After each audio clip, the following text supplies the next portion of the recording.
Today we're doing this. Or tonight, I should say. Tonight we are doing the sampling practice exam. Oops.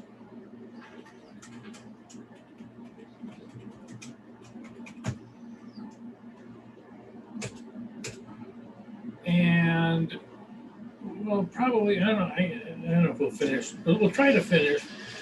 Hold on a second. We'll try to finish chapter 6 and 7. Give me 1 second.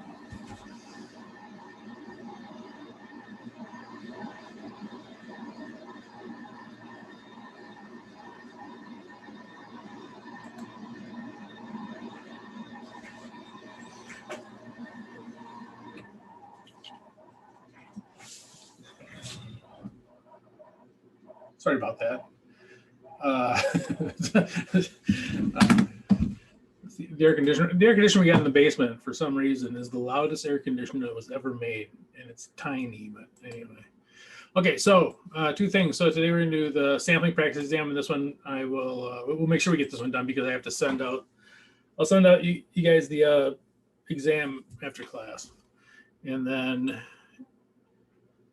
finish the chapter 6 and 7 handout. That's over internal controls.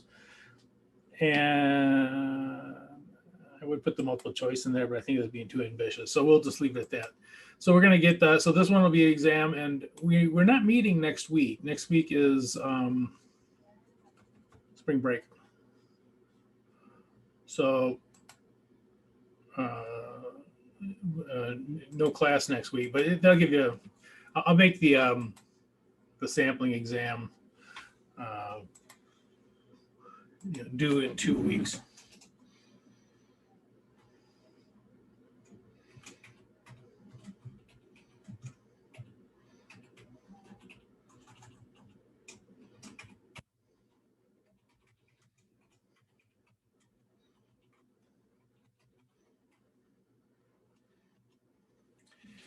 So the due date would be 21st.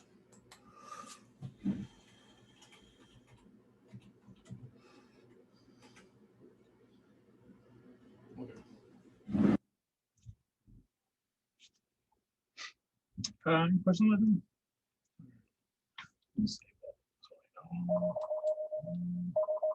I apologize. There's a lot going on here. The noise you hear in the background, this is the neighbors talking. For some reason, they're doing it outside my window here. And then my phone is on, and the phone is on for a very irritating reason. We're refinancing the house, and I don't know if I've gone through with getting a mortgage, but it's a hoot. You give them everything, but they're always coming back for this, that, and so now we're getting down to the closing, and now it's, what about this? What about this? And there's just like crazy stuff. What were your gym scores? Something great. Remember. But anyway, yeah, so I have to have it, but hopefully nothing will happen. Okay, so this is our. Oops, let me go there. All right. So today we're going to do the sampling exam, and basically it'll be the test of controls, the attribute sampling, yes/no test, classical sampling, and then the monitoring unit sampling. And if you know that, pretty much know that the exam, you'll pretty much be set for the statistics part of the CPA exam. There's almost nothing on there that isn't covered on this. So anyway, let's get started. For this week's homework, did you just want us to turn in the case video notes that we had, or was there anything else? That was it, I think. Okay. Yeah, I thought that was it. We did the handout. We didn't finish it.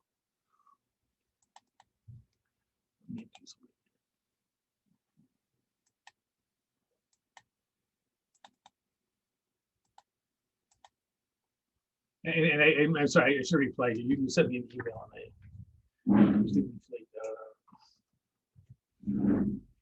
But yeah, just the Anthony thing. Okay, so go and get started. All right. Let me ask first. Is there one that does not have the practice team?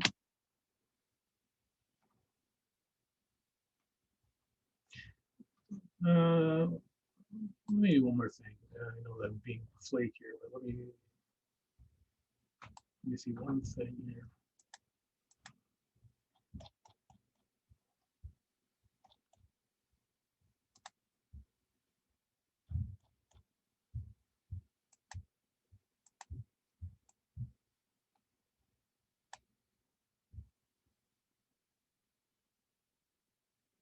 Okay, never mind.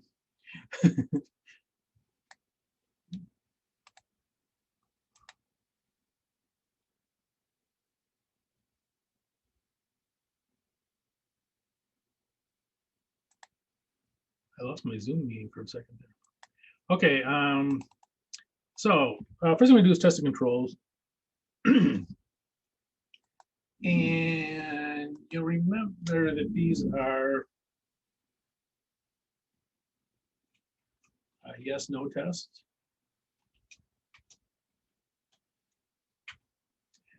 Something called sampling for attributes.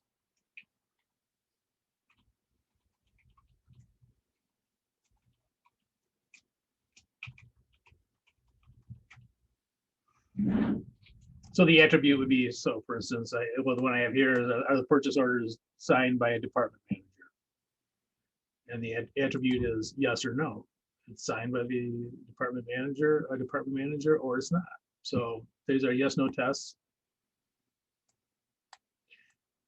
And the purpose of them is to basically know if you can rely on the internal controls. And if you can't rely on the internal controls, then you have to switch to substantive testing.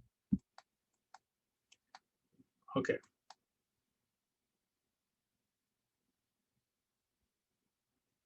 All right, otter took otter. The otters, that's what we should be called, otters. Wouldn't that be great? People wouldn't be afraid of us then. Who's gonna the otters? Oh, okay, that's not so bad. The otter took a sample of 300 purchase orders. The otter allows for an error rate of 6% to be assessed for the assessed level of control risk. So if it's 6% or less, we're okay.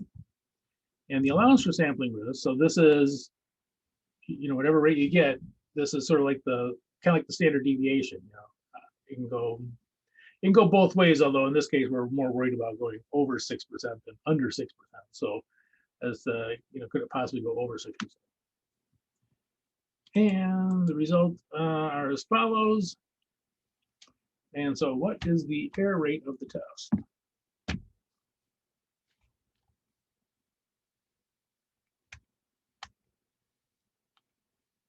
Anyone?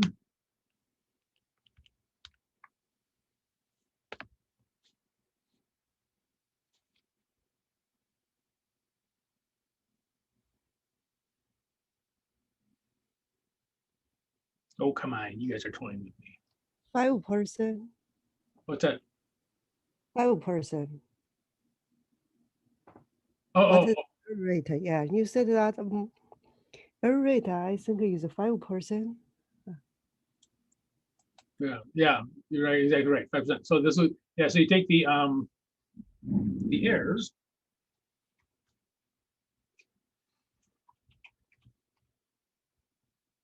For 15. And you divide that by the total is 300.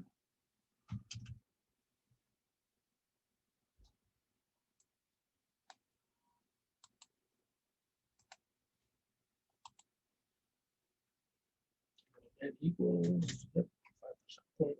So that is 5 or 5%.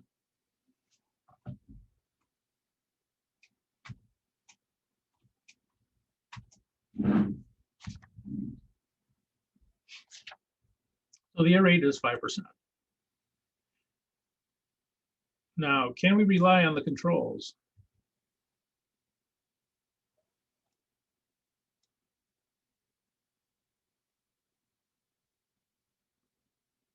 Yes. Actually, it's no. Oh, well, so we allow for an error rate of 6%. Yeah, yeah. So it's sort of like because it's that kind of that dull. Is the 15 supposed to be over the sample of 300? Yeah. Or is it supposed to be over the sample of 285? No, it's out of the 300. And by the way, just so you know, sometimes on the CPA exam, they'll give it to you one way or the other. Sometimes they'll say, 285 head signature. What's the error rate? So. Let's see here. So this would be. So it's. I gotta switch it.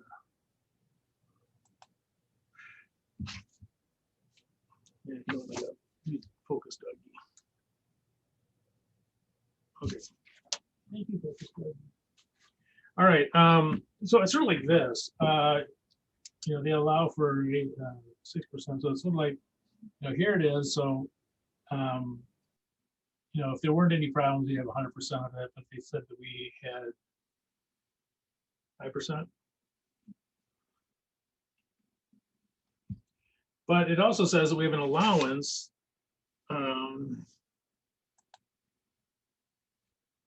for sampling risk is 3%. So this thing might be off by as much as 3%. Now, actually, if this is a two-tail, it'd be 3% going either way. But so this would be actually 3%. Going down here. So the total error rate that you'd actually use, because your sample came in here, and at whatever precision you're looking at, +3 is added onto it. And by the way, this is kind of the way that they'll actually show it on the CPA. Usually, they usually don't give you the tables and have you work it out. You just they'll just tell you what the allowance for sampling risk is. So this will be 5 + 3.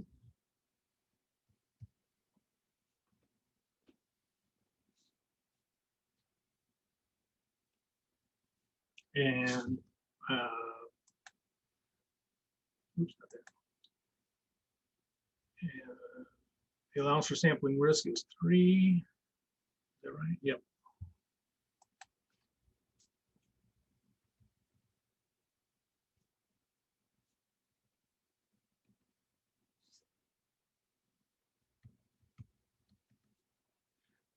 Okay.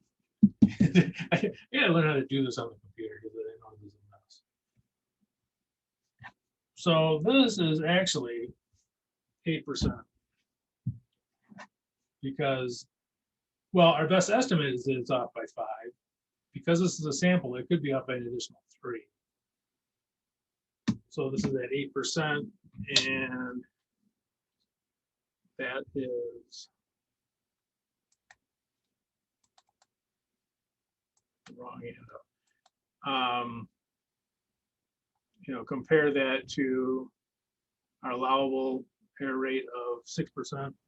Is the error rate 5% or 8%? Like what this terminology error rate, like as a defined term, are we supposed to add the sampling risk to it and call that the error rate, or is it something else? No. But basically, you're looking for the in this case, it'll be the upper limit on it.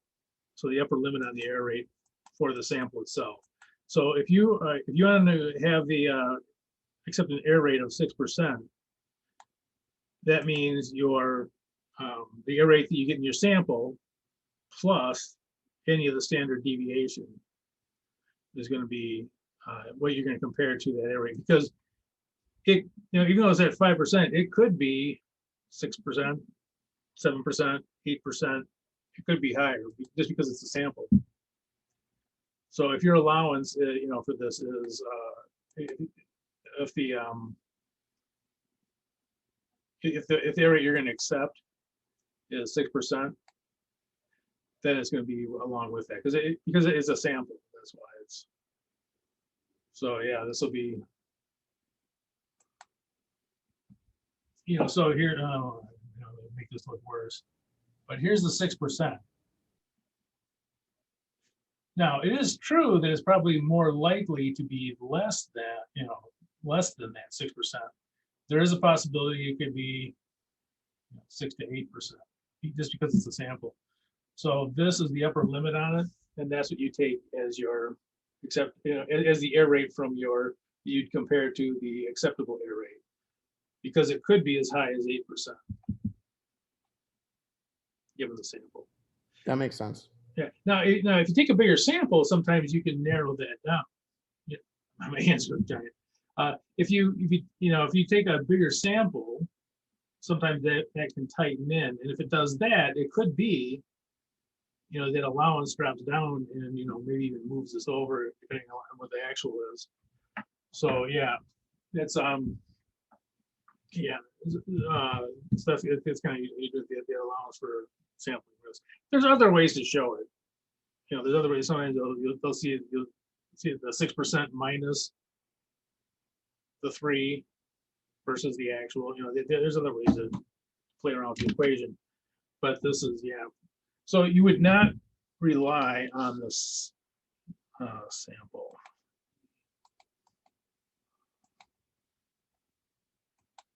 There we go.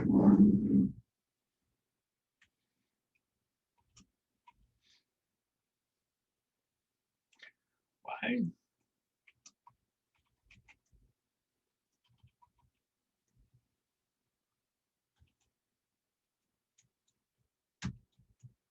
The actual rate of 5% plus the allowance for sampling risk, which is sort of like our standard deviation. We're kind of thinking about it that way.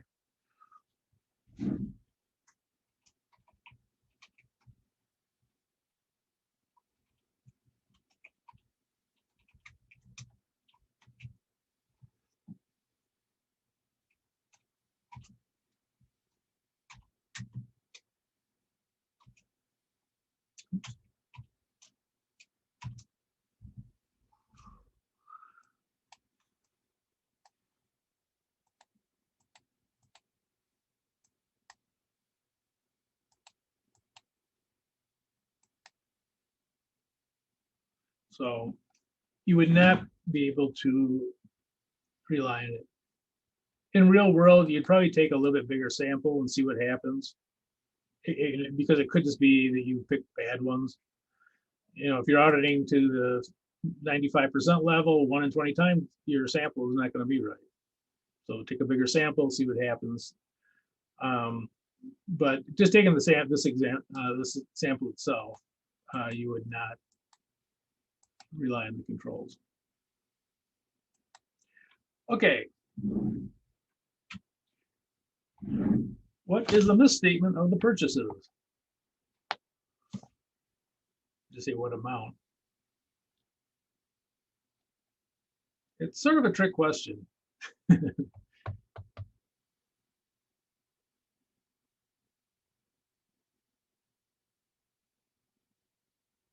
Why is it a trick question?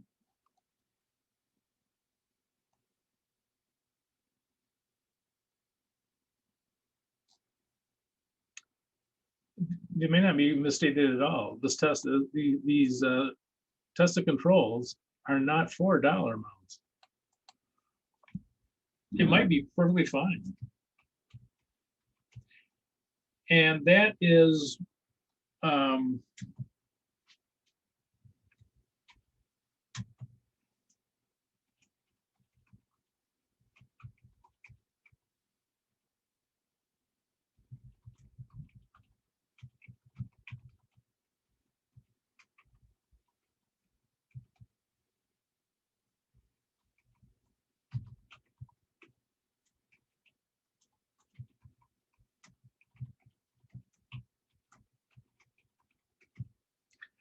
dollar amounts of the statements cannot be rejected from.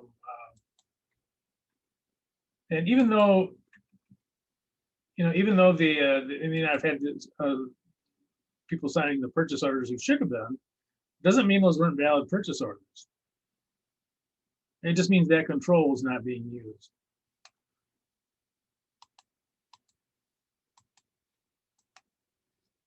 So the same for the purchase order. No, that won't.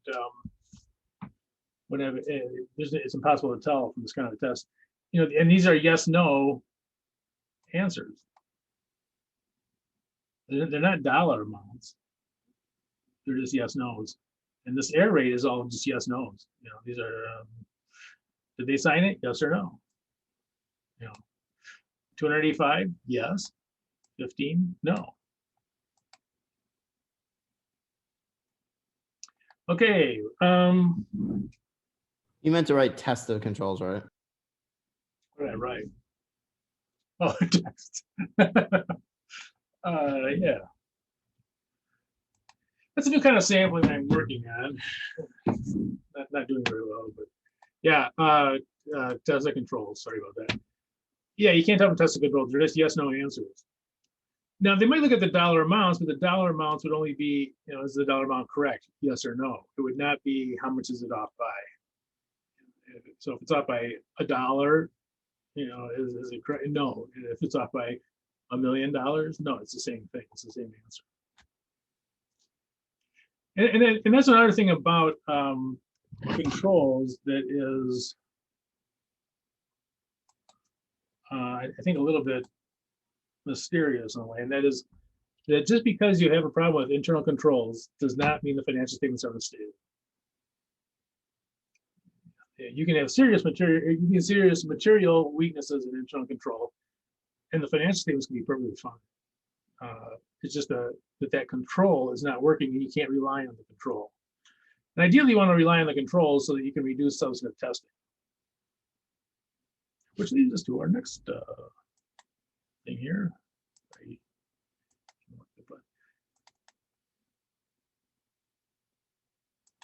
Okay. So how would this result impact the planned substantive test of 500 items? So they had planned to audit 500 items for substantive testing. These are per dollar amounts.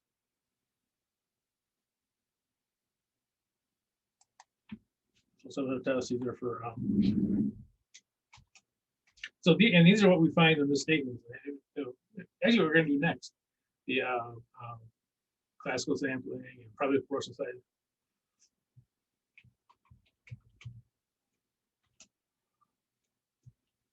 Oops. Okay.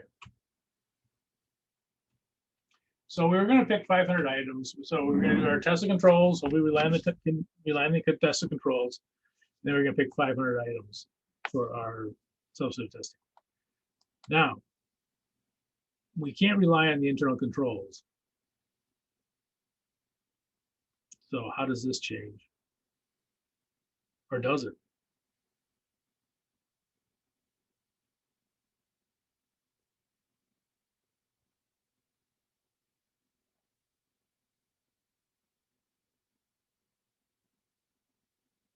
Anyone?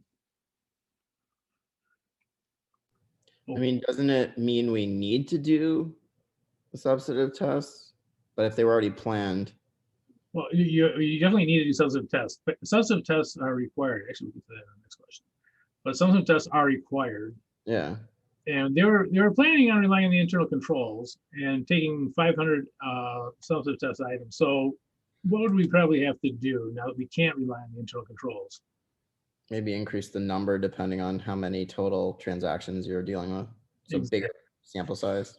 Exactly. You're going to have to make this, you know, if you can't rely on the internal controls, then everything has to come from the substantive tests.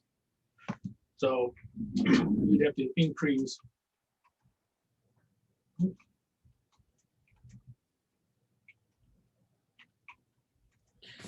The thing that's a little strange here is it's testing two different things though. Like errors in purchase orders is different than whether or not someone's signing off on, you know, like the manager's putting a signature on it. Yeah, that's exactly right. They're two very different things. So I'm just kind of like trying to understand why do we connect the two? Well, the whole idea behind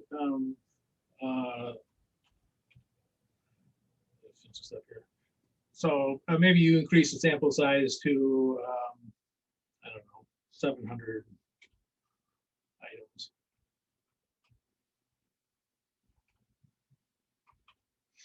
I don't know why it breaks like that.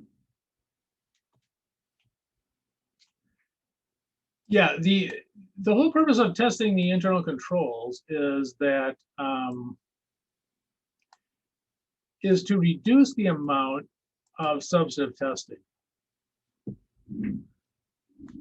So for instance, the test of controls, this may be a bad example because I didn't increase this too much, but you know, it may have been the you go maybe to 2,000 items, you can rely on internal control. So you say, okay, rather than 2,000 items, we just take, you know, 300 and do the test of controls.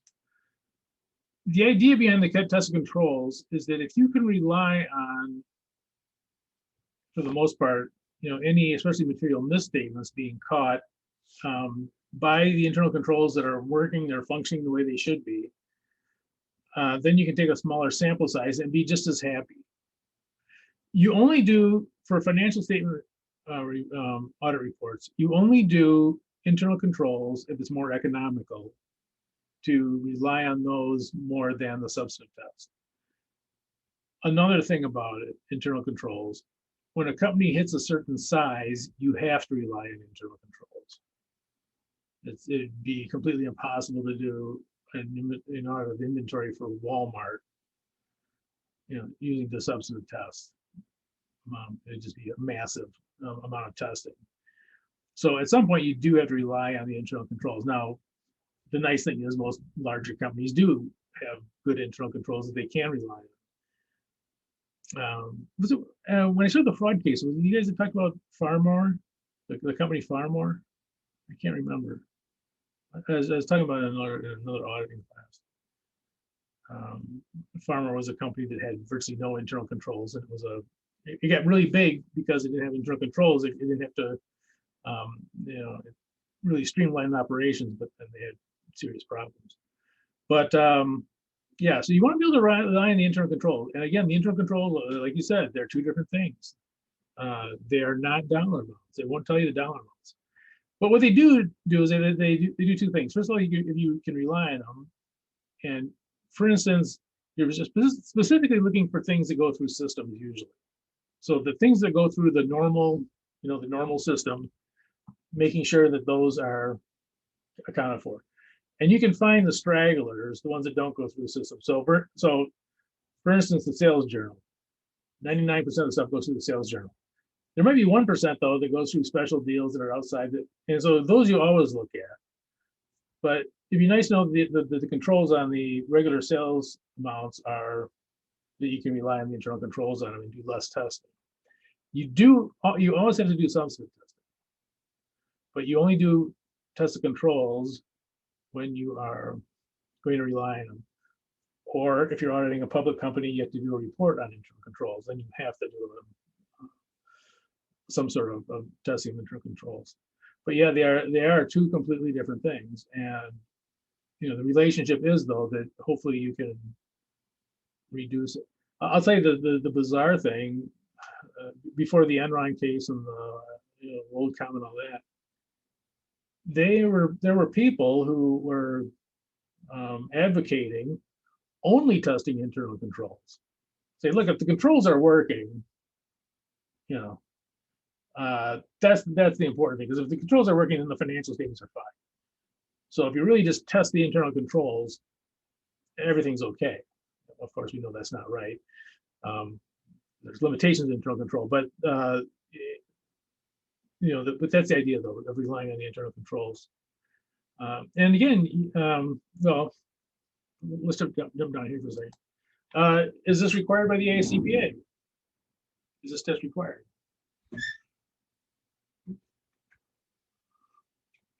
No.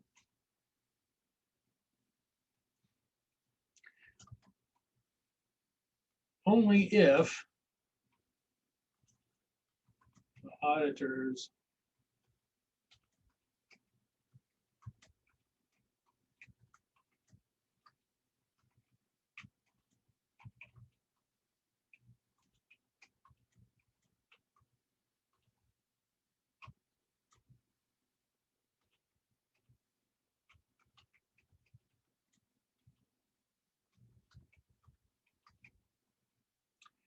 only if the auditor, no,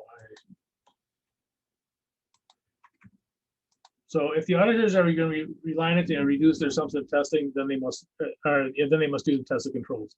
If they're not going to rely on them, they do not have to do them. So here, according to the AICPA, here's what you have to do. Required, you must get an understanding of internal control.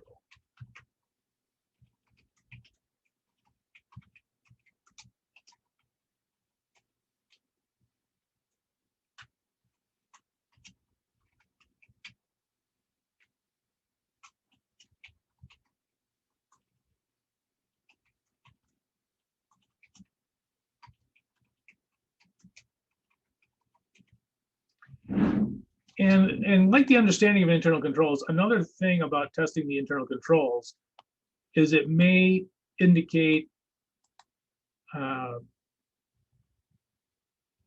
problem areas to look into. So a lot of times when you do the test of controls, not all the controls are the same. So it might be doing the test controls, it may indicate where to where you may have to look. For example, let's suppose are the dollar amounts correct? Yes or no? If there's a lot of no's for the dollar amounts are correct, it may indicate that there's some source of that problem. Maybe the shipping amounts are wrong. Maybe the dollar amounts are the amount for the units is outdated or whatever. It might indicate where you might want to do more substantive testing. Say, okay, well, everything else like here looks fine, but they're having some kind of problem with the shipping. The shipping is off. So we'll concentrate on taking a larger sample of the shipping costs, and that's how we'll get comfortable with the numbers. So the testing controls, can you rely on them? And also, though, you don't do this in a vacuum. You say, okay, well, let's see where the errors are on the testing of internal controls, and that will maybe show where we should spend more time. So one of the things you do before you go into substantive testing is you do the test of internal controls, and then you assess those. Assess the results of it. Okay, so this is not regarded. This is optional by the ASCPA, and it's only if you are going to rely on the internal controls. You're always required to get an understanding, because to get a basic understanding will tell you where it will help you to design the substantive testing. But you don't have to go those. And again, not to make too much of this point, but it is optional. You may very well conclude, look, don't do substantive testing. We can do it more cheaply just to grab a bigger sample of substantive testing. And two, the one thing about testing controls, a lot of times they can be huge. They can test. I've had testing controls that they had 30 items you test. I was doing internal auditing, which had a lot more time, but not unusual to have 10 things to test. So you're doing controls over, say, purchases, testing, 10 things. Whereas if you go to substantive testing, it's just one thing. It's the number. What's the number? So, in a lot of ways, substantive testing can be fairly quick for some things. Also, I know I mentioned this before, and I'm going to bore you guys anyways, but it depends on what the company does. Like I say, if they have 6 big contracts that they're working on, they're billing out for these 6 big contracts. Well, you may not say, well, forget about the internal controls over the contracts. We're going to audit all of them anyway, right? If we're just making a report on the financial statements, every one of those contracts is probably material. Audit every single contract. I mean, it's don't worry about the internal controls. Just look at the dollar amounts and see if how they're accounting for this contract. So it really depends on the company whether you want to do these things or not. One last thing, then I'll shut up about this. A lot of times small companies don't have internal controls. Not the way we think of them anyways. So a lot of times small companies, if they only have 2 people in the office, they can't segregate duties. There's no reason to test the internal controls. They don't have any. So you just jump right into the substantive tests. Okay, substantive tests. One type of them are these.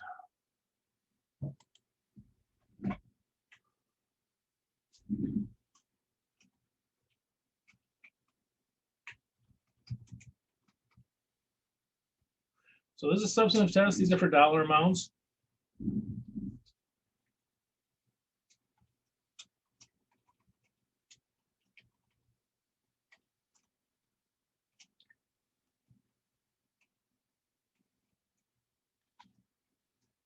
And this is sometimes called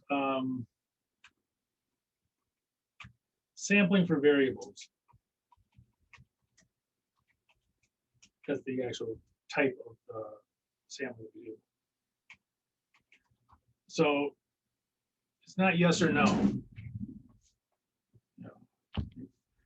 We're looking at the dollar amount. So if it's $600, it could be $610 or $650 or $6 million or whatever. So it's variable, but we're testing for the variables.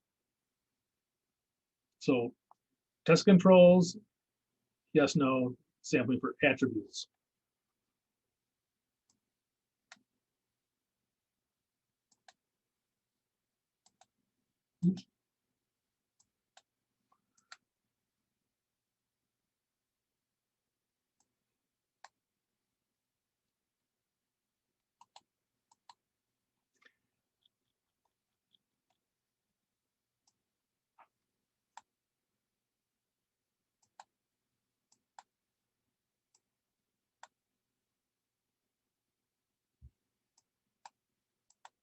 So attributes, yes or no, down here.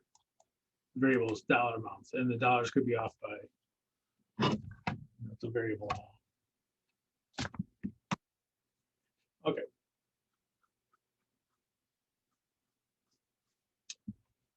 So, and by the way, one thing I want to kind of highlight to you, and that is, I did not put anything in here about finding the sample size for classical sampling. It's a pretty involved formula. Not that we couldn't do it, we couldn't do it. I don't think I've ever seen anything even remotely like it on the CPA exam. What I have seen is they'll say, okay, if the variability, if the standard deviation goes up, what would happen to the sample size? Most of that stuff you can, you guys probably already know. If the variation goes up, the sample size goes up. If the numbers are wackier, then you gotta get a bigger sample. So, but I've never seen them actually say, here's the information, calculate the sample size. For when they deal with square roots to do it. So, all right, so let's go to this. So here's the account book receivable book value, 8,000. Total number of receivables, 8,000. Excuse me, it's just boring. Okay, and what we're going to do is find the average. So you guys, I'm sure. So here's our sample. Let's make that color. We'll bold it. Oh, that would be a mistake.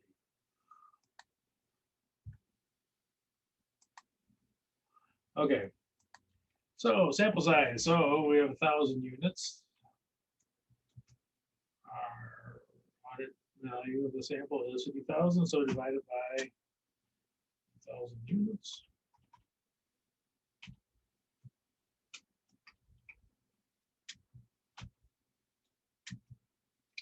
Equals $50 per unit.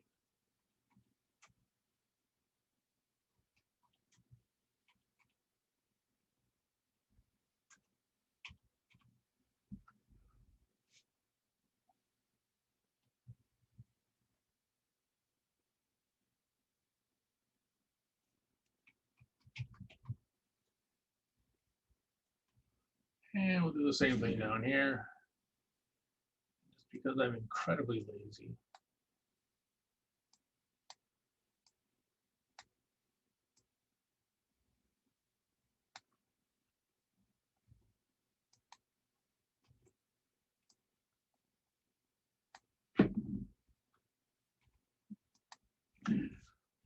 Okay, so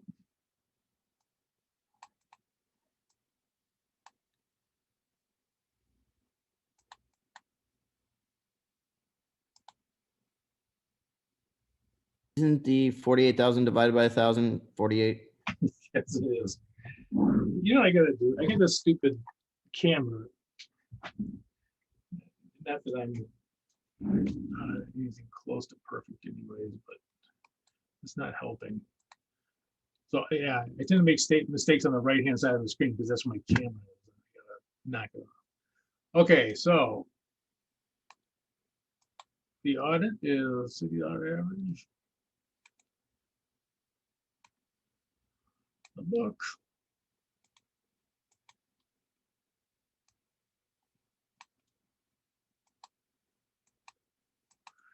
Is the $48 average, or as I like to call it, $38. Okay, so $50.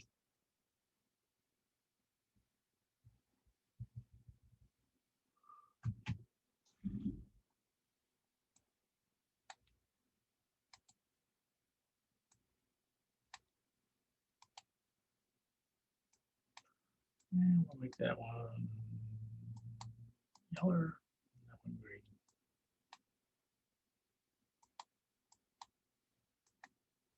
Okay, so there's our sample, the averages for each of them. And again, regardless of which one you use, those will always be the same. Use those same numbers for all three of these, obviously. And so now we have to project it over the entire population.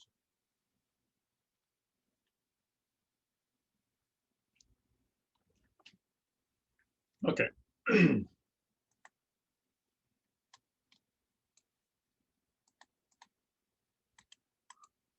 All right. So mean per unit. You guys already remember this one. What do we do?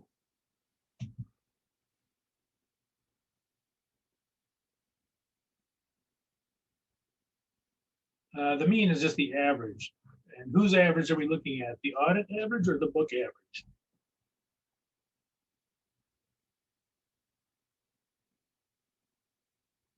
Well, you guys are toying with me.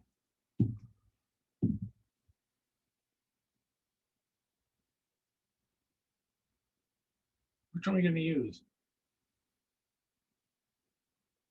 I'll give you a hint. We're the auditors. So we're going to use the audit average.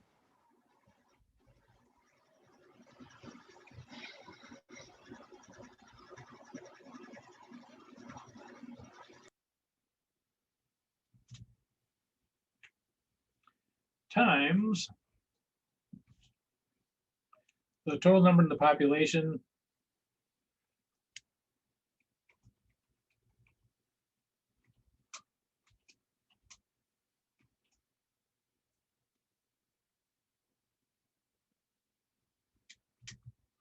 and that will equal our projected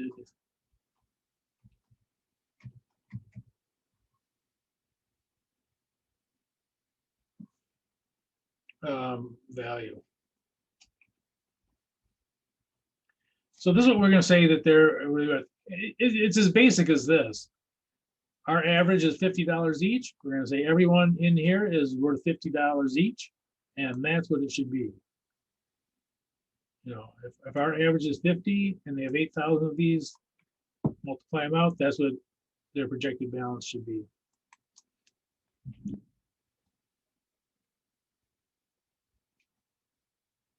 So 400,000. Yep.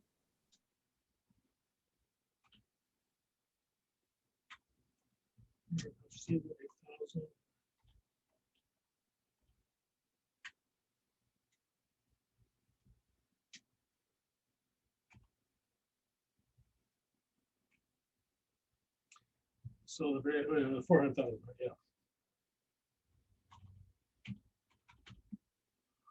Okay, so 400,000 is up here.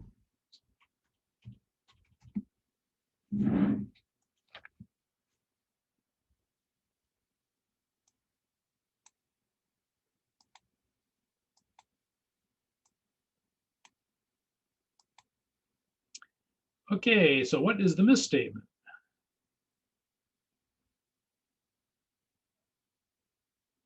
$20,000. Yep. And so what? Get rid of this here. I thought I had cleaned this thing up before I sent it out. Obviously, I didn't.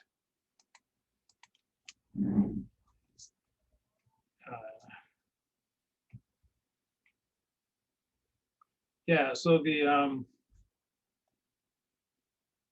accounts receivable book value.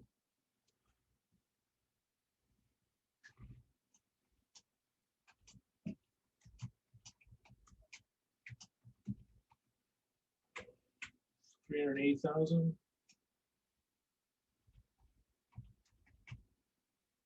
Oops.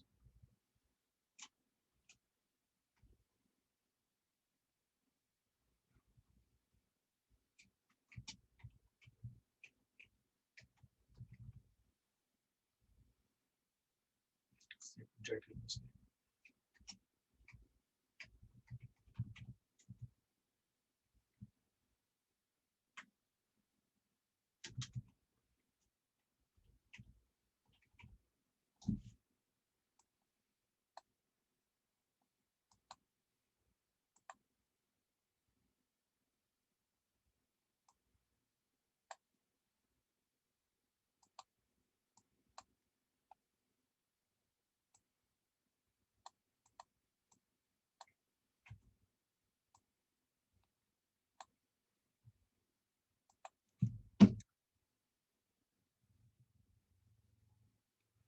Okay, now for the tricky part.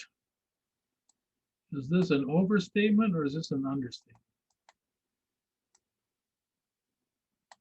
Understatement. Yep. And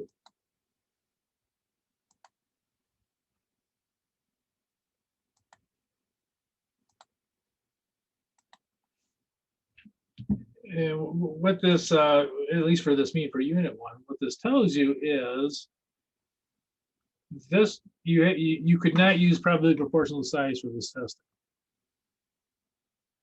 You know, for whatever reason, they're understating their accounts receivable. Maybe they're trying to avoid taxes or something, whatever it is, keeping sales off of the books or whatever. But yeah, so this is an understatement, and probably proportional size only for overstatements. So this, if you do have understatements, this one to use. And by the way, this is one of the beauties of using the classical sampling. You might make the assumption that accounts receivable would be overstated, where maybe that isn't the case. Wait, which method can't you use for an understatement? Probably go proportional to size. Oh. Yeah, or I'm sorry, I said that wrong. Monetary unit sampling. I'm sorry, I'm using. They're both exactly the same thing. But yeah, monetary unit sampling. This this wacky stuff. This is only good for overstatements. And you know, if understatements is no good for it, if the book value goes down to 0, it'll never be caught. However, this method, you know, the classical sampling, it can be over or understated. So another thing is, if you're really not sure whether they're going to try to understate the account or overstate it, you probably want to use classical sampling. So, you know, and again, this one, you know, it might be counterintuitive that they would understate it, but if you think about it, they might be trying to avoid taxes or something like that, and it could be, you know, not just income taxes, but also sales taxes and everything else. So, you know, they could just be trying to avoid. You may not be apparent what their intention is if they're going to do something bad, or it could just be an error. Something just not sinister. Okay, ratio estimation says, okay, these are all off. You know, we know what the dollar amount's off, but there's actually a ratio here. And the idea is larger items are probably off by larger amounts and smaller items are off by smaller amounts, which for a lot of things is probably true. You know, a $10 sale is probably not going to be off by $100. But a $5,000 sale certainly could be off by $100. Probably wouldn't be that unusual. So it does kind of make sense for the ratio one. And I would say the ratio one is probably the one that is theoretically the most useful unless you have a certain I don't say attributes because unless your population has certain kind of strange characteristics, the ratio one is probably one of the more, for what we're doing, probably the more useful. Okay, so ratio says there's a ratio audit, but now whenever you do these ratios, for whatever reason, they almost always are alphabetical. What goes on top? Audit, underneath book. So taking the test and you can't remember the ratio, which goes on top. Virtually all of them are alphabetical.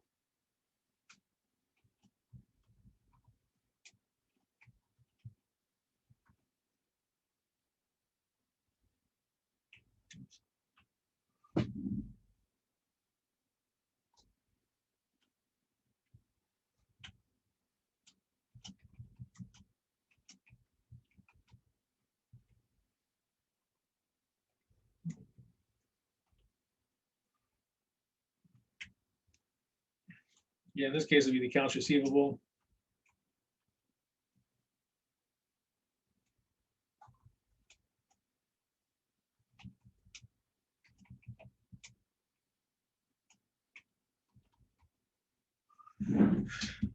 Total book value. So in other words, this up here,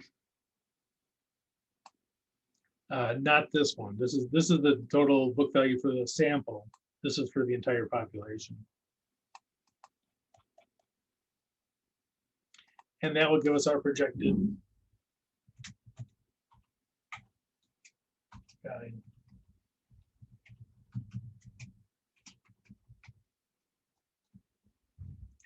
Okay, so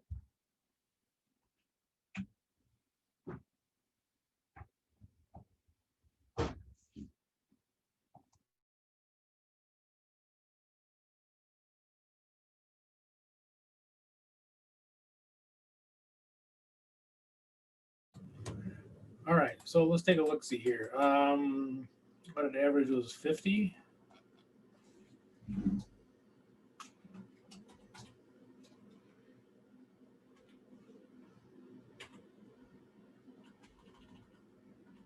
Divided by 48.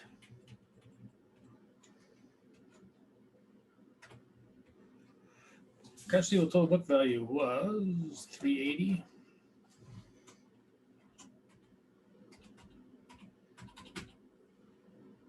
And then we go our, I'll put that here, projected value. Time for Mr. Calculator.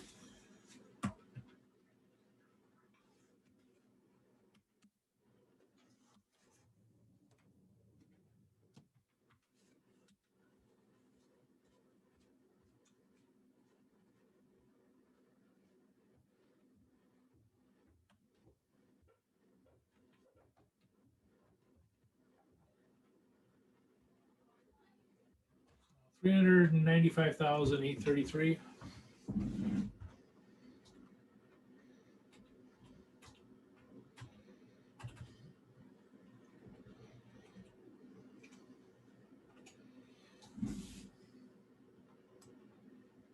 Is that what you guys got?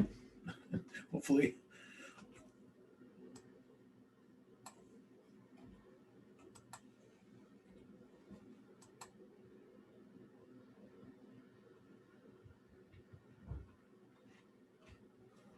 Okay, and then we do the same thing we did over here.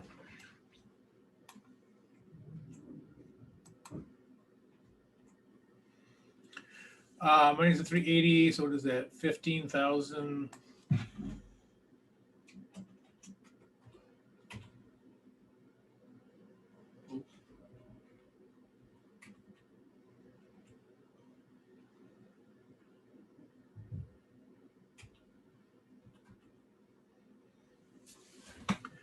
All right, so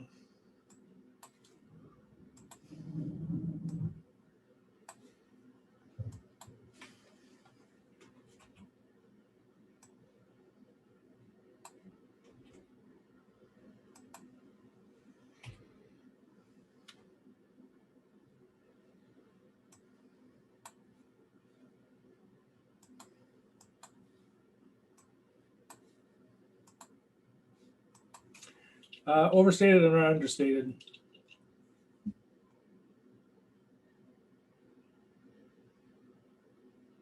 Still understated. Yep. Yep, yep. Yeah, they're saying they have 380. We're saying they have 395. So again, there's an understatement.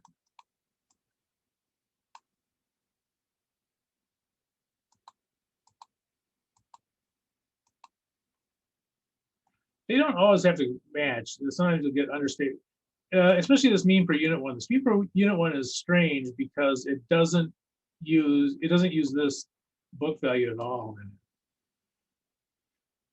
So because it doesn't use the book value at all for anything, and it's quite possible that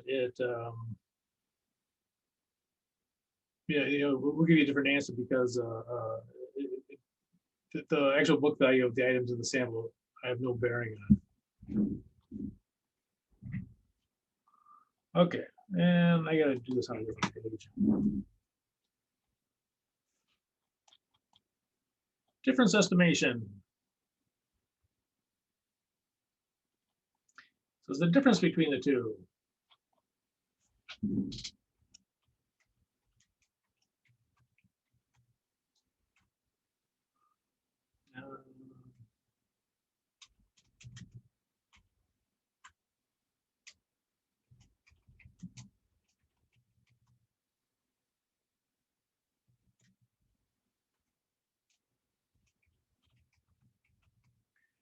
So audit average minus the book average is the difference. And again, this is alphabetical.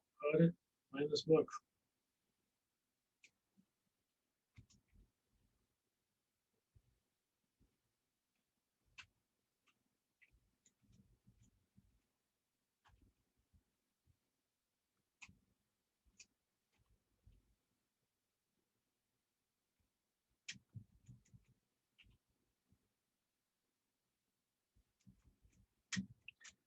$2 difference.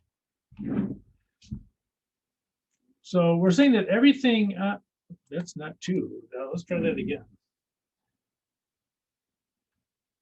So everything on there is off by $2. It's $2 too low. So we have to add $2 for all of it. So this gives us our difference, and we'll take that difference.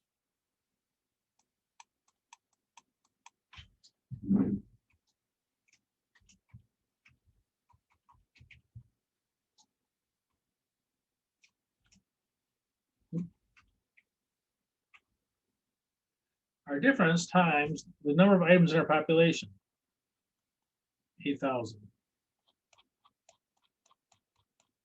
Oops. No, sorry.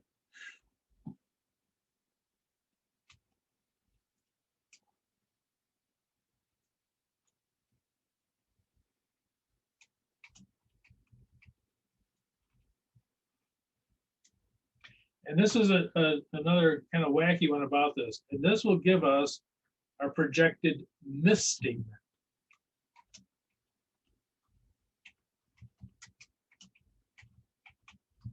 So the other ones give us our projected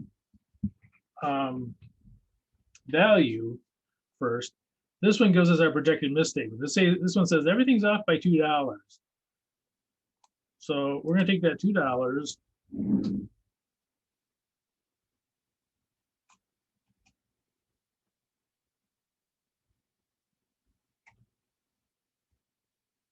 times 8,000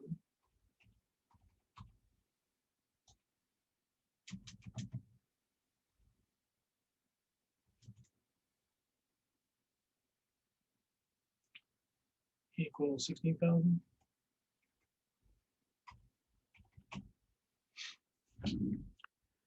So again, this is the projected misstatement comes first on this one. And we're saying that everything on there is $2 too low. So we said, okay, we have to add $2 to everything in that population.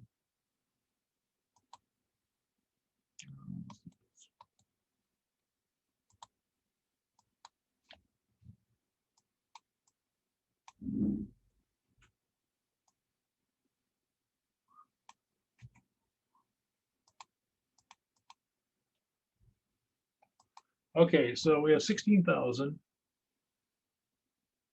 And is that an overstatement or an understatement?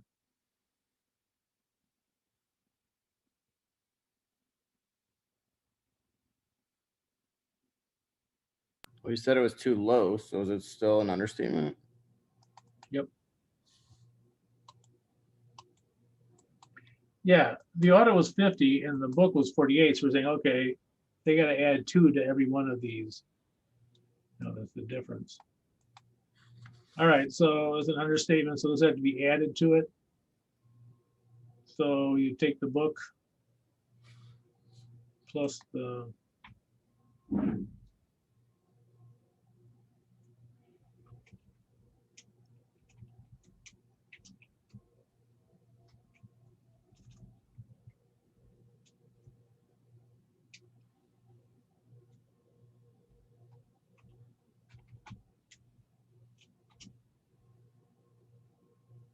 $16,000 understatement.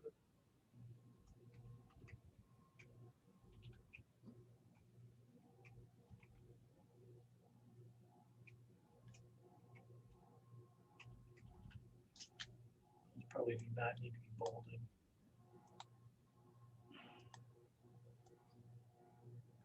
Okay, so what was that? 396.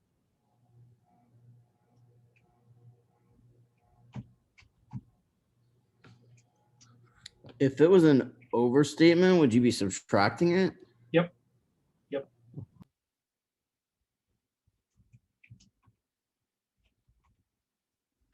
Yeah. Yeah. If it was an overstatement, you said they had too much in there, you'd subtract it. Absolutely. Yep.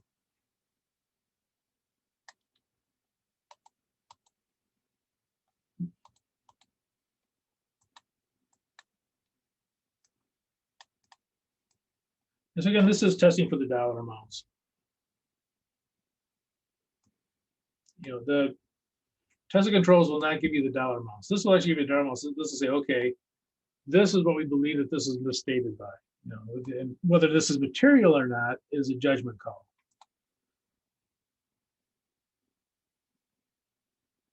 This would be your, you know, you compare this to your tolerable misstatement. So the projected misstatement for any one of these.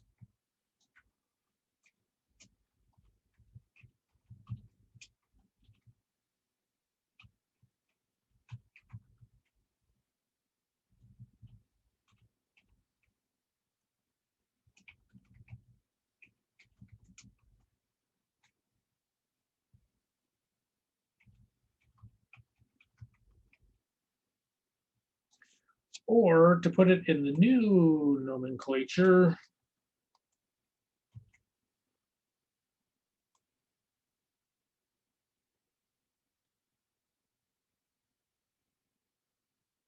um,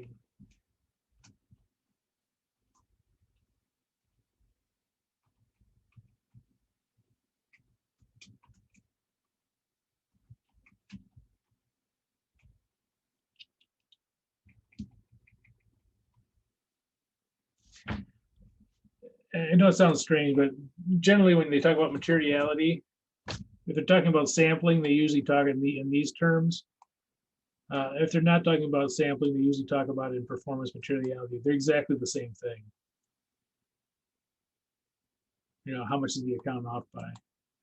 Or how much can it be off by? So those two are exactly the same thing. And I'll be honest with you, I'm not exactly sure where this term came in. I imagine when they're talking about when they perform the audit, that, you know, that's how they split up the materiality to the performance materiality. So whatever they give to the accounts receivable, be the performance materiality, then that would become the tolerable misstatement. But these two are exactly the same.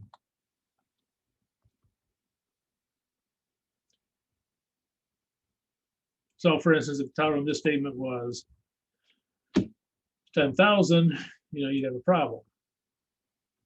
Tolerable misstatement was 25,000, probably wouldn't have a problem.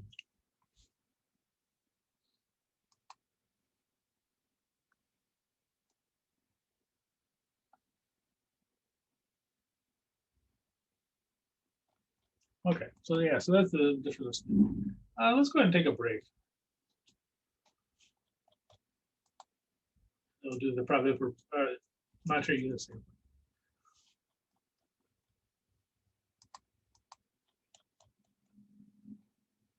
Yeah, and just so you know, monetary unit sampling, I think I told you this before. If I didn't, I should have. It goes by different names.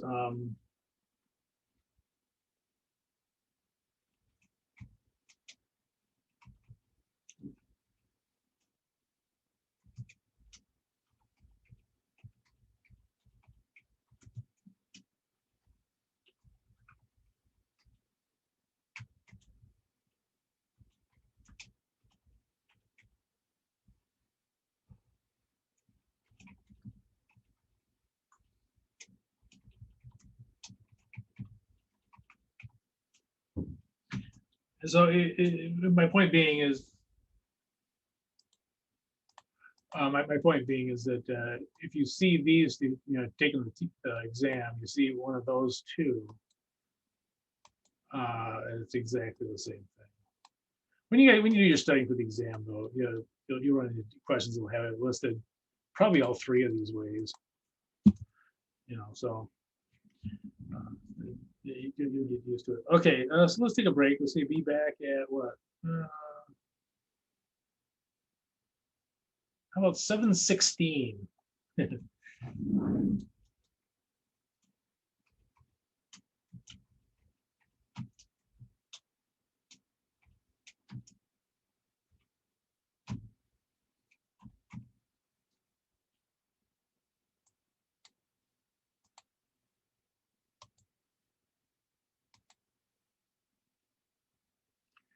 And we'll do the monetary unit sampling. I'm going to take a quick peek and see how much we have left to do on the chapter.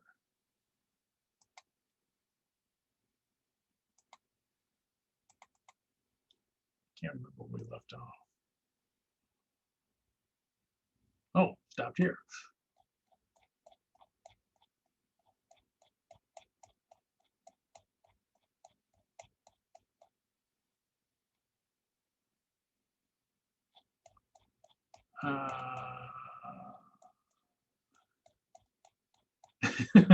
Okay, no, we're not going to finish that.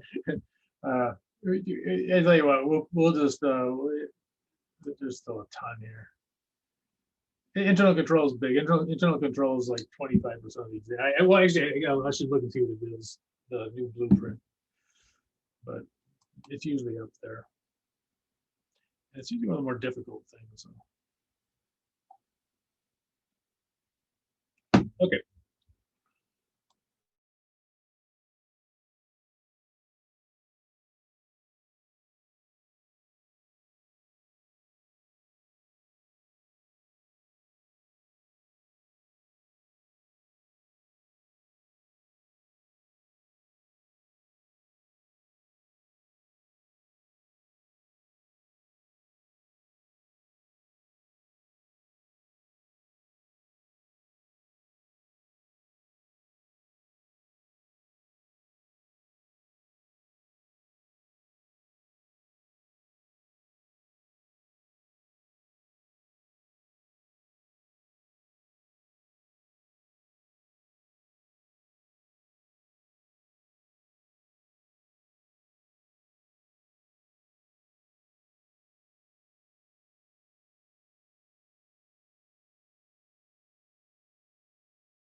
Okay, monitor unit sampling. I have the tables are at the end of this thing.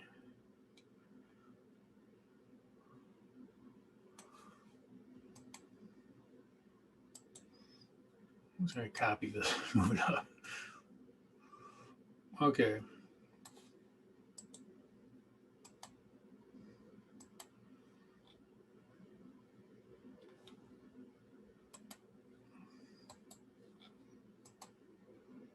Unfortunately, there's a picture. I should put that in as a Excel. Anyway, so sample size, and there's basically there's the upper part and the lower part to this, and the upper part, the numerator, is population times reliability factor,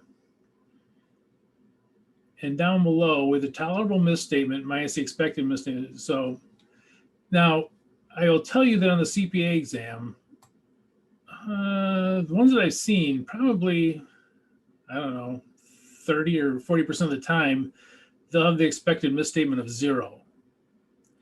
Now, if they do that, you don't need to do the expansion factor. So sometimes, you see the equation and say, well, wait, where's the expansion factor? If the expected misstatement is 0, you don't need it. So if this expected misstatement was 0, the only thing we use the expansion factor for is this. So if the expected misstatement is 0, you don't need the expansion factor. Okay, so sample size.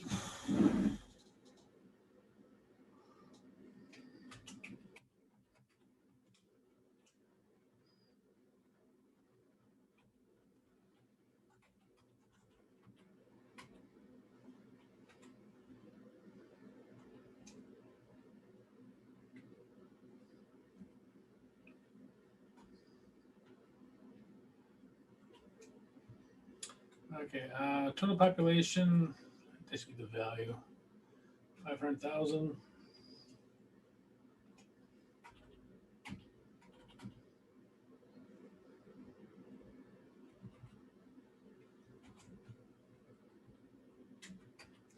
Times reliability factor. And the reliability factor is for sample size.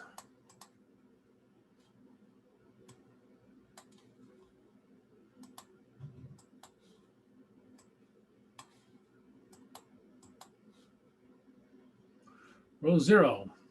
So we're at 10%.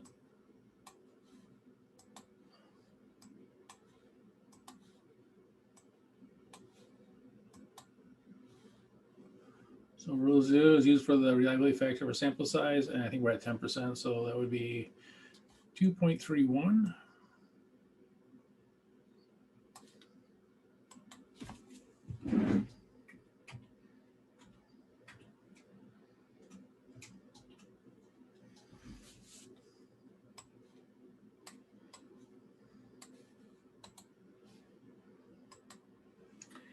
On the bottom, we have our tolerable misstatement.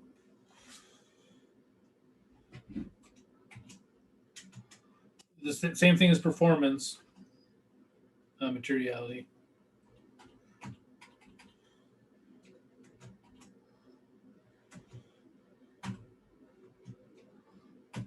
Our expected misstatement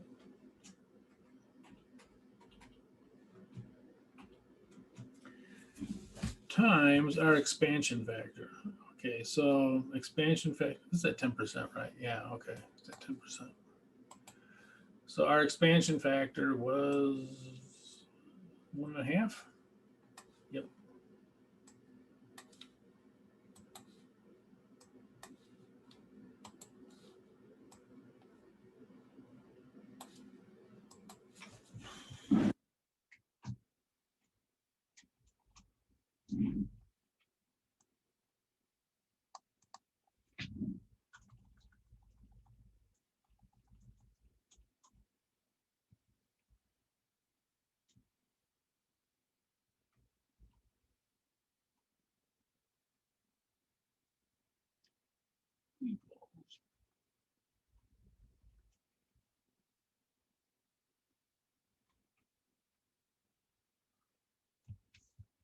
Time for Mr. Calculator.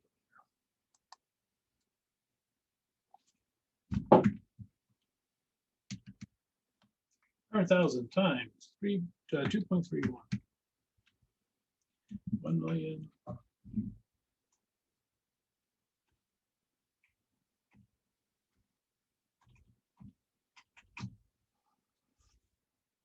Divided by 30,000 minus, let's do the minus first, 12, 1,800, 1,200.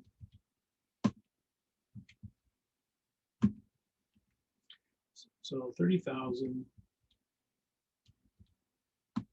minus 1,800, 28,200.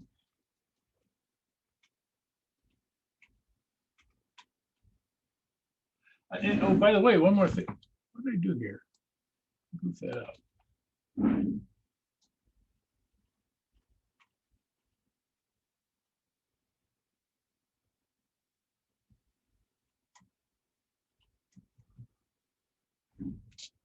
You'll notice that the larger the expected error, the larger sample you're going to have, right? The larger this number is,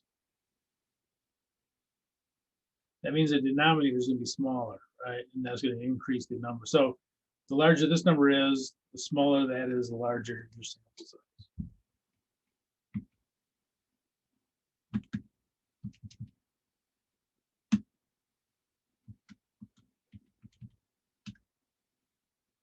$49.95 is about 41.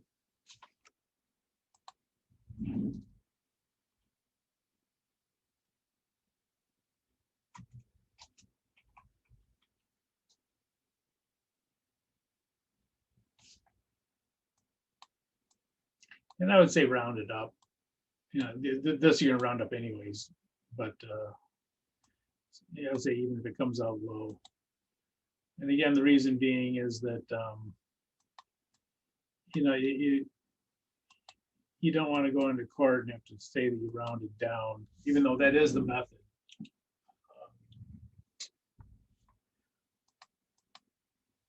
Hard to tell what people will think of that. Okay, so 41 items.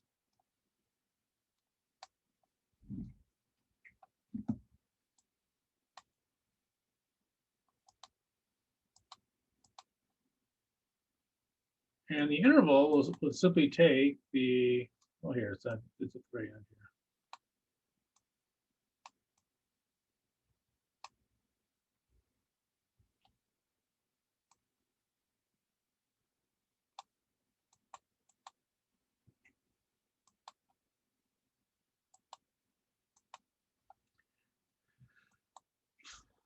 Okay, so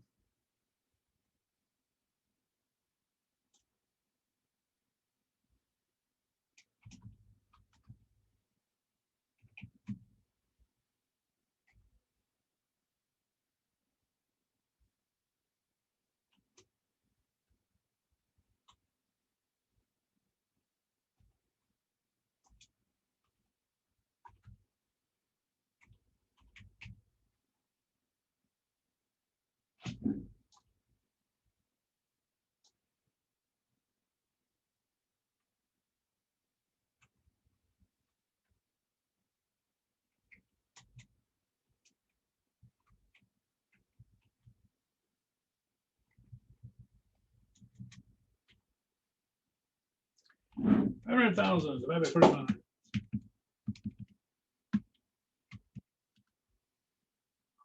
1,000, no, excuse me, $12,195.12.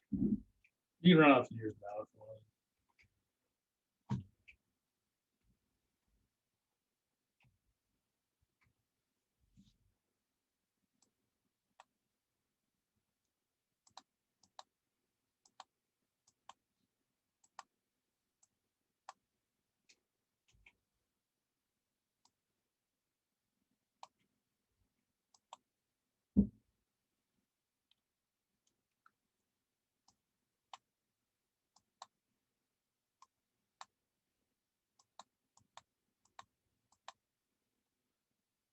So 41 items, and the sample will be every $1,195.21. So the second one would be 24,390.41 cents or whatever it is.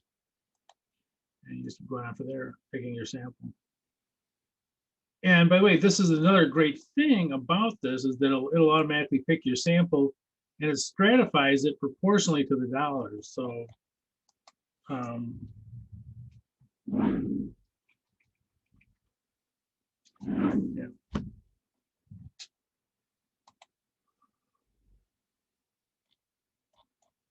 Question on that one? Yeah, that one's kind of like baking a cake. You know, it says go get these things, and you know.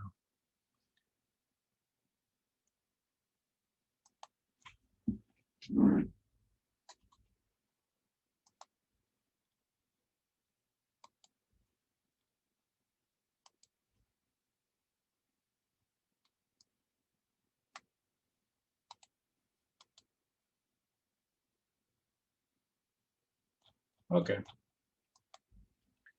Now,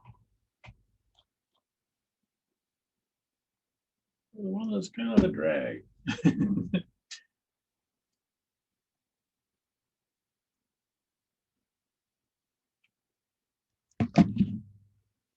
Excuse me.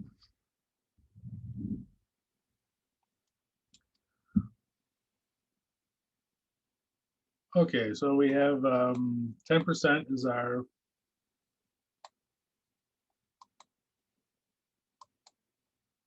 risk of incorrect acceptance.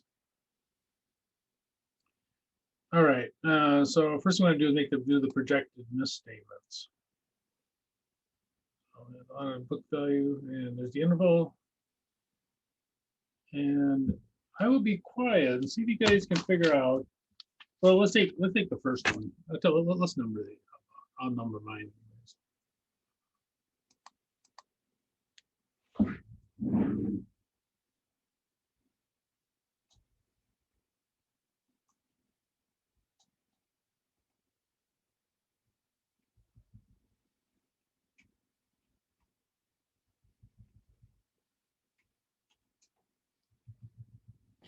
Didn't we say this doesn't work?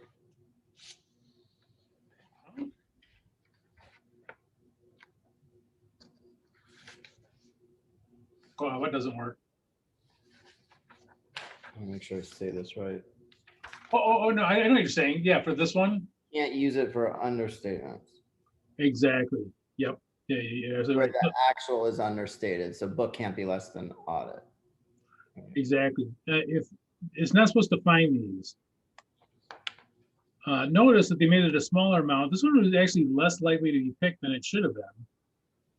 Right, if they had the 300, it'd been more likely to. It's not supposed to find these. So when it does find it, this is an understatement.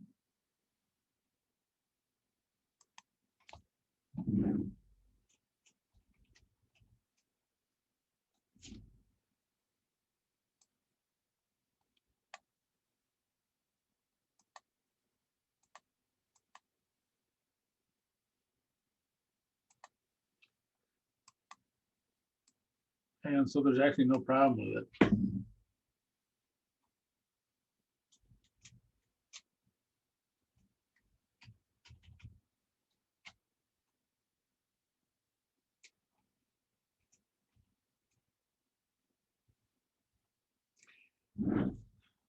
And the incremental allowance, no, even if it was, it wouldn't matter because the misstatement is 0.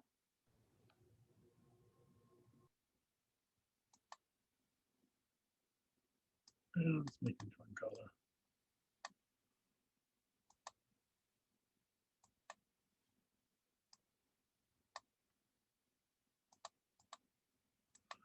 So yeah, no misstatement on that one. If it's an understatement, if the audit's more than the book value, it's not supposed to find those. And they're so serious about it that if you do find one, you ignore it. I know from an auditing point of view, that can sometimes be hard. Like, well, wait a minute, this thing's off.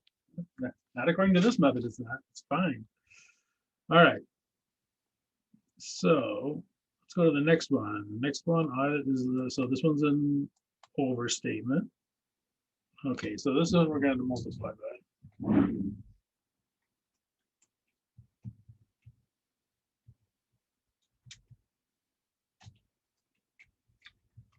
So audit divided by book, just like we did for the ratio one.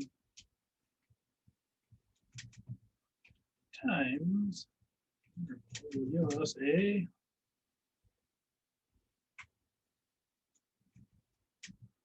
projected value.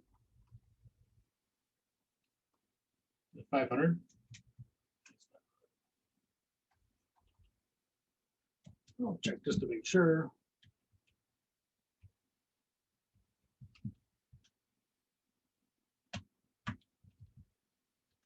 Yep.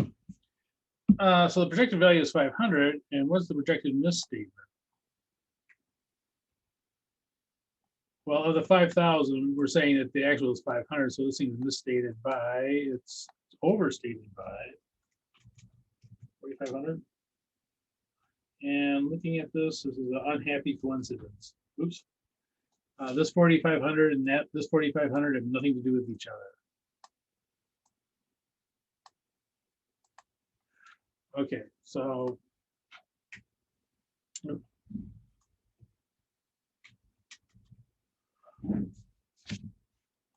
projected misstatement would be 4,500. Let's make that green. And this is included in incremental allowance. Well, the interval is 5,000, and the book value in this one is only 200. So there could be more things wrong in the interval, more than we have here. And also, because there's an error in the interval, it's possible there's more errors. And so that's one of those things that adds to. So yes, this would be included in the incremental allowance.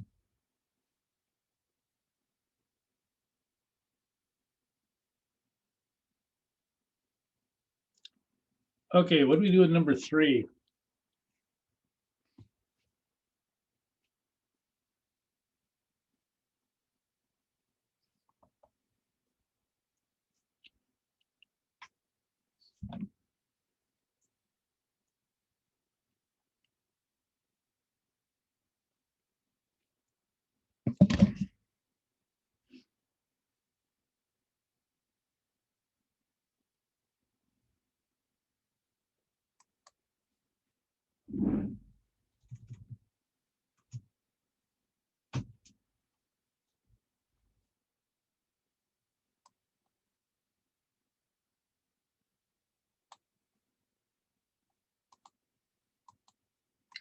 You'll notice that the book value is more than the interval.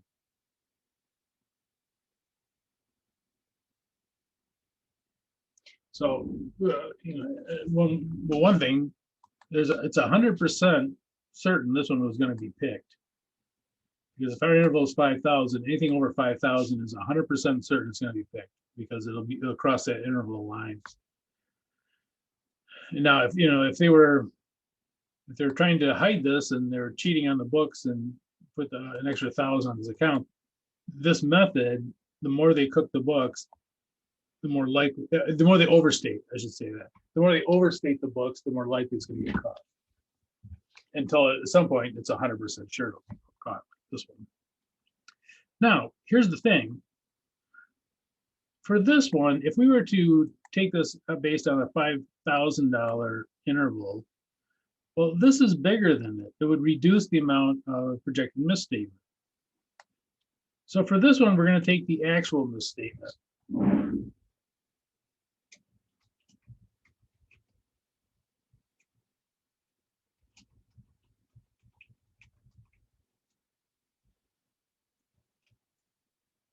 So they have 5,500 in the books minus .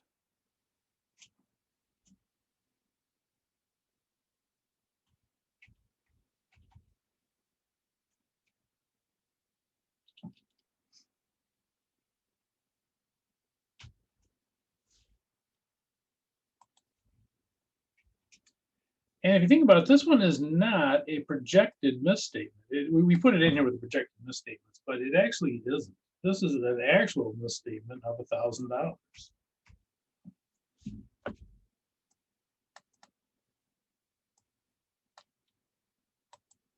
And if you want to put the projected value, it would just be 5,000 minus that. Only you really don't need. You have, you're only looking at the misstatements really, anyways.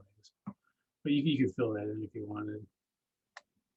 I didn't hear what you said. What would it be? But for the projected value, Yeah.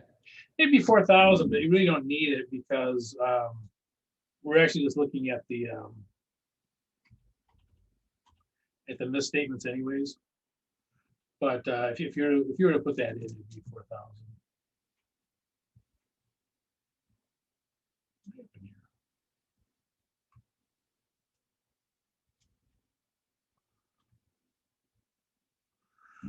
Okay, so we know that this one, the actual misstatement is 1,000. And again, even though we have it underneath these projected misstatements, this one's an actual misstatement.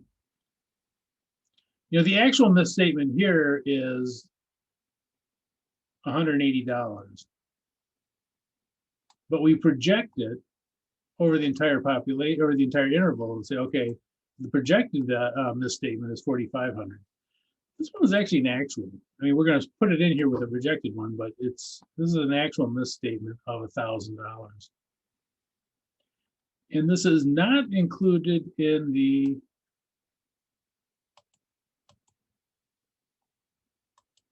incremental allowance because there couldn't be anything else wrong in that interval. The entire interval is taken up by that one item. So there's not going to be any additional amount that could be off by.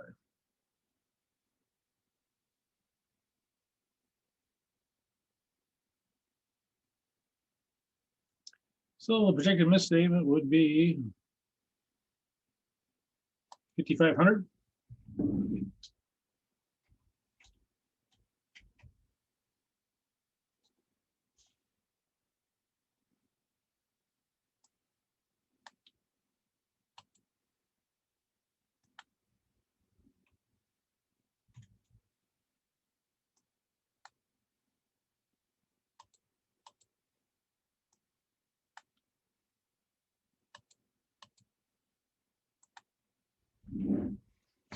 So just, and this is our best estimate as far as what the books are really off by.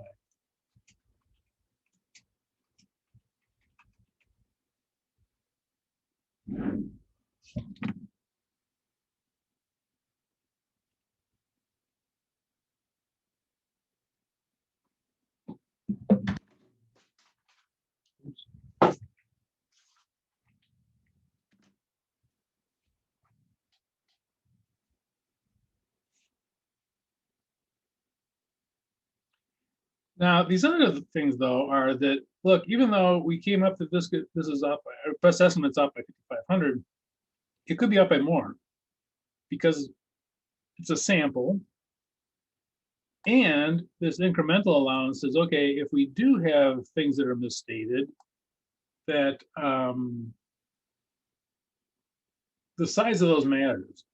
If it's up by $10, it's different than if it's up by 10,000 and so on and so forth. So let's calculate the incremental allowance. This is an additional amount because of misstatements that were found in the sample, projected misstatements. Okay, basic precision is actually fairly easy.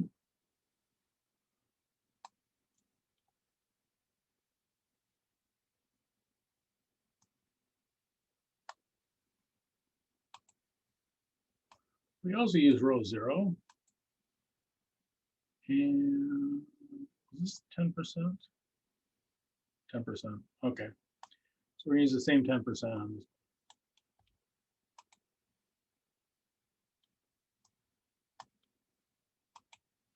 So basic precision, we use 10%. And how do we use it? We come down here and we say this. Basic precision equals the interval times reliability factor. Too far. Okay.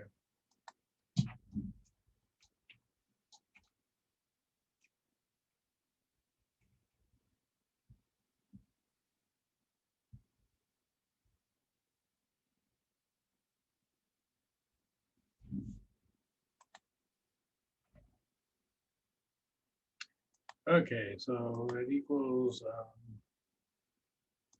I'm just gonna copy it.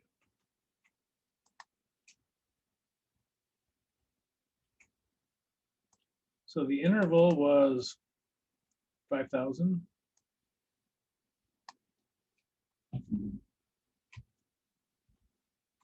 Oops.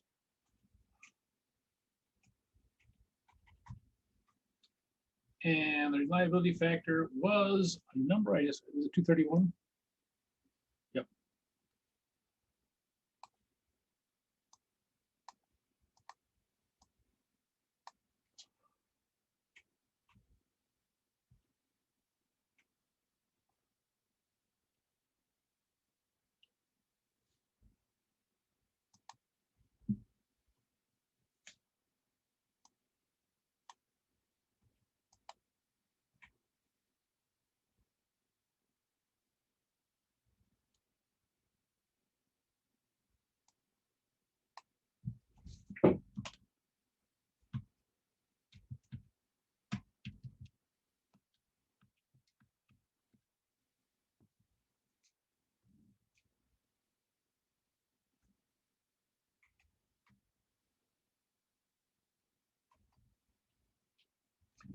Okay, and so what this means is that, what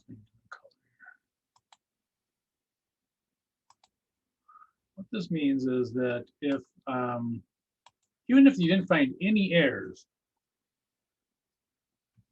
if everything, you went through all your testing and nothing was, you didn't find anything.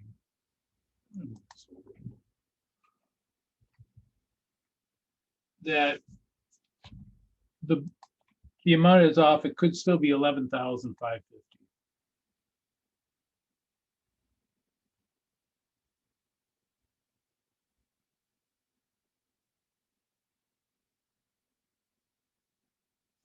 So this is our best estimate, but kind of getting, because this is a sample, it could be off by another 11,550.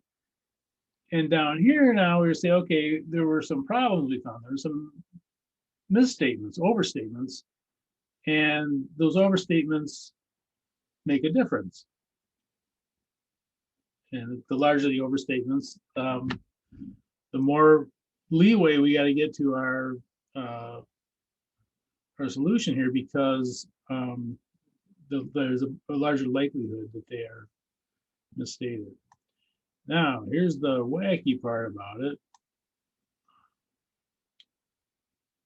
And again, if I were writing an auditing book, I'm going to have a table that has all the incremental allowances in it. Anyway, you take the incremental from one to the other, so 389. So between, how much did it go up from 231 to 389? So that'd be the first misstatement.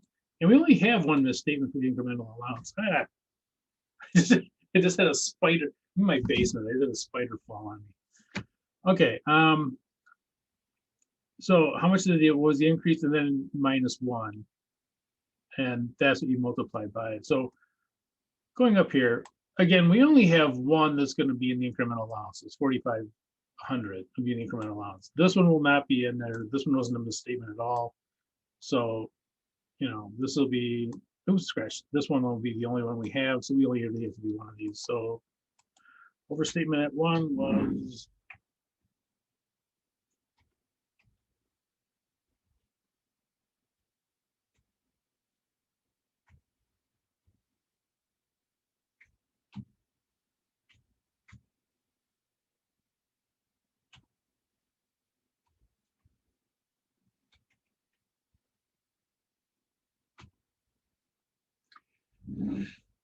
so those are incremental factors.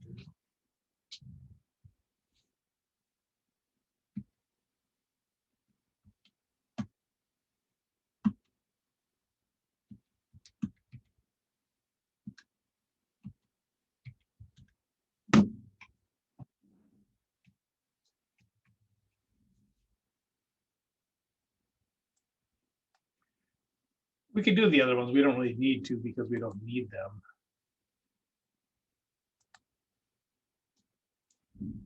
So we're going to take that 0.58 and we're going to multiply it by our largest misstatement. In this case, we only have one misstatement. The incremental allowance 4,500.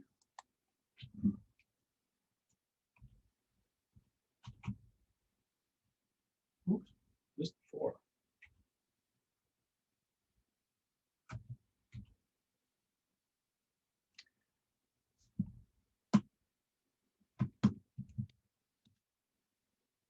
$26.10.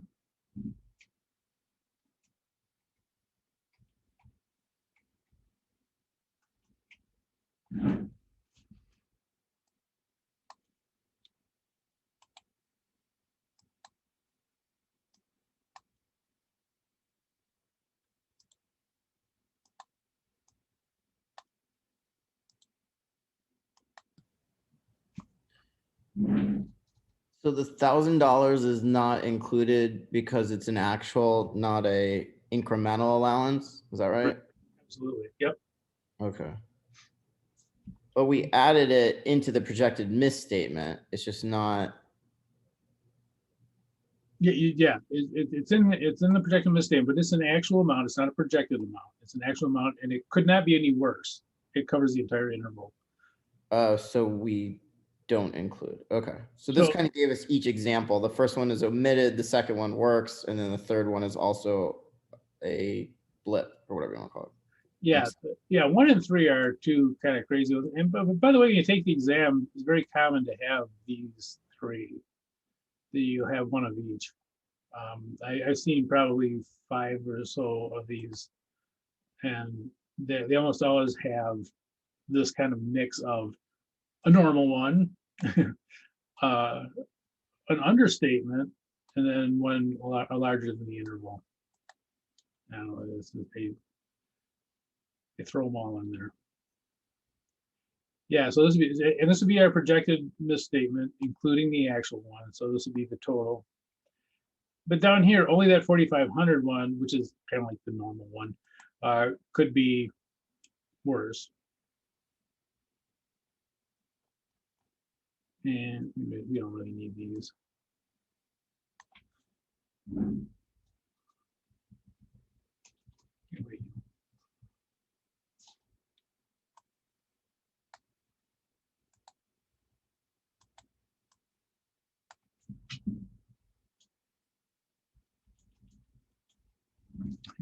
Yeah, I got this spider on my desk, but it's just running around like crazy. So you gotta admire its enthusiasm.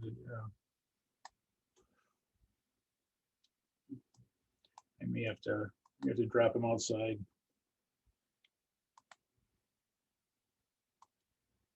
Okay, so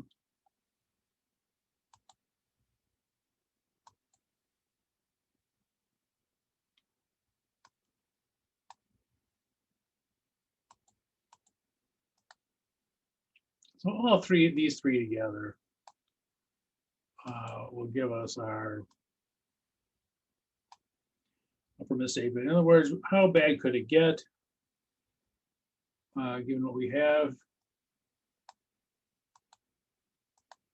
All 3 of those together.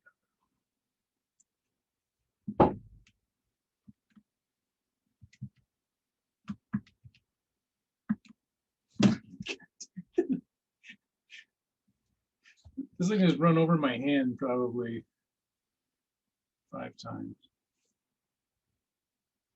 You're going outside when I'm done here. Spider. That is your real name.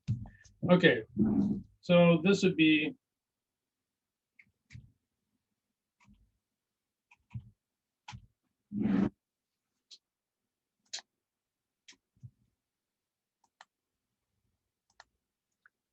our upper limit of mistake. So we're saying that, even though our best estimate is 5,500, this could actually be at 10% up to 19,660 more. So this could actually be, our best estimate is it's about 394,500, but it could also be by up to almost 20,000. So this could actually be 380.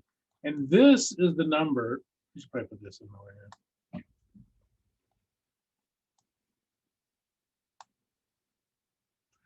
And this is the number that we will compare to our tolerable misstatement or performance materiality. This 19,660. Because it says, okay, how bad could it be at 10%? At 10%, you look at you could be off after 19,660. This is the amount that we would use.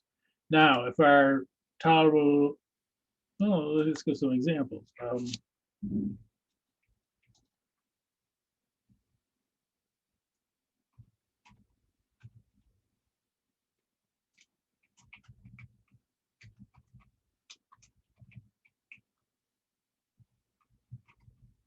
let's put 2,000. Oops. So if our tolerable misstatement was, I don't know, $12,000, yeah, would we have a problem here?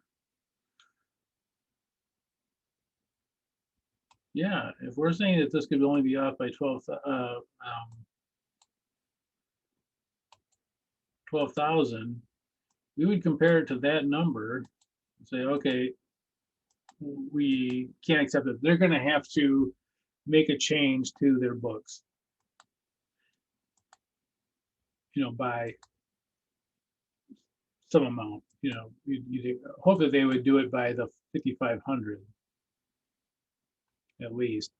But yeah, so this would be the upper level of misstatement, and so that's what it could be off by.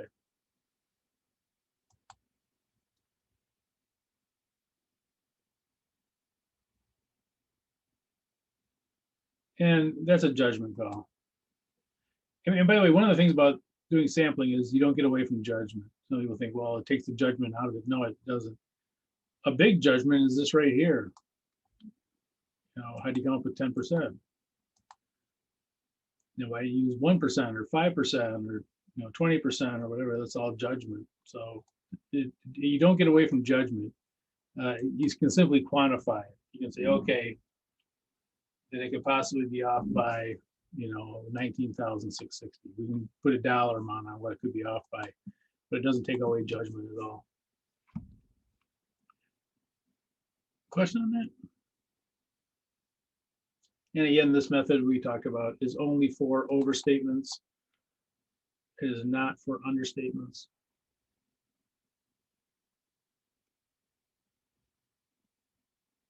And it's a wacky method, but it actually, for catching frauds of something that's overstated, it's a very good method because the larger something is, the more likely it'll get caught.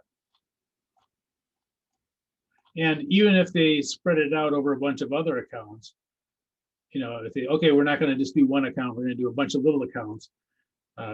Those little accounts become more and more likely to be caught also. In fact, just as, it's proportional. That whether you put, the money all into one account or into many of the other ones, it's proportional to what will get caught. Every dollar has the same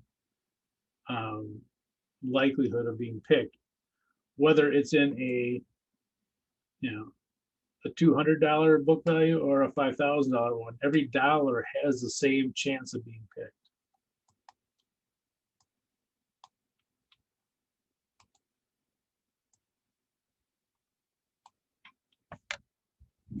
Okay. Questions on that?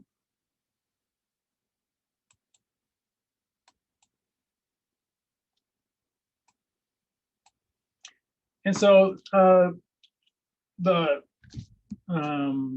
substantive testing, the classical sampling, mean per unit, ratio estimation, difference estimation, and probably the proportional size, those are what we use to find material misstatements. And they're usually projected values. You project it. The actual values might be much less, but the projected values are, is what we use to determine whether the financial statements are materially misstated. Now, it could happen that a client would want, even if you don't find a problem even if the projected misstatement is not material, when you run across errors in, say, accounts, you might mention that to the client, see if they want to fix just those accounts. You know, for example, oops.